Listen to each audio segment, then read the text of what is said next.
গণভোট অধ্যাদেশ এবং জুলাই সনদ বাস্তবায়ন আদেশ কেন অবৈধ নয় জানতে রুল জারি করেছে হাইকোর্ট। এছাড়া সংবিধান সংস্কার পরিষদের সদস্য হিসেবে শপথ কেন সংবিধানের সঙ্গে সাংঘর্ষিক হবে না তাও এতে জানতে চাওয়া হয়েছে। এই রুলকে ফরমাইশি এবং পক্ষপাতদুষ্ট বলছেন জামাতের আইনজীবী। আর চূড়ান্ত আদেশও রিটের পক্ষে যাবে বলে প্রত্যাশা রিটকারী আইনজীবীর। GM মাহমুদের রিপোর্ট।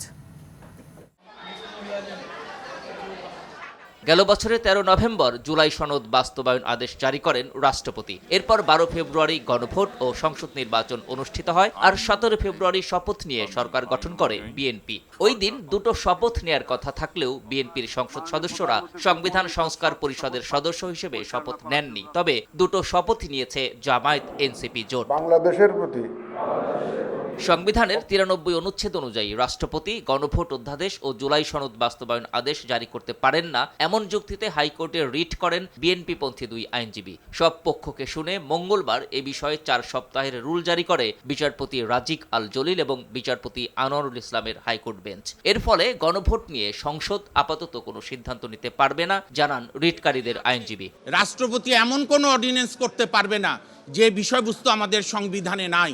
এর মধ্য দিয়ে জুলাই বাস্তবায়ন সংস্কার আদেশ এবং গণভোট সুপ্রিম কোর্টের বিচারাধীন বিষয় হয়ে গেল। আমরা আশা করি ঈদের পরে কোর্ট খুললে এইটা চূড়ান্ত শুনানি হবে।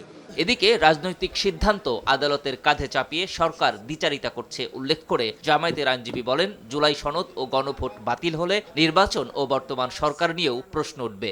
এর মাধ্যমে নিজের পায়ে নিজেই কোরাল মারার চেষ্টা করছে একটি রাজনৈতিক দল। যদি বাংলাদেশে জুলাই সনদ বাস্তবায়ন আদেশ না থাকে, 30টি কনসেনসাসের ভিত্তিতে সংস্কার প্রস্তাব না থাকে, গণভোটের প্রশ্ন অবৈধ হয়, তাহলে শেষ পর্যন্ত থাকবে কি? শেষ পর্যন্ত নির্বাচন থাকে, সরকার থাকে, নিজের গদি থাকে, সবকিছুই বড় ধরনের প্রশ্নের সম্মুখীন হবে। এর আগে গত 18 ফেব্রুয়ারি জুলাই জাতীয় সনদ বাতিল ও সংবিধানের সঙ্গে সাংঘর্ষিক ঘোষণার নির্দেশনা চেয়ে আরেকটি রিট দায়ের করেন সুপ্রিম কোর্টের এক আইনজীবী। GM Mahmud, RTV, Dhaka.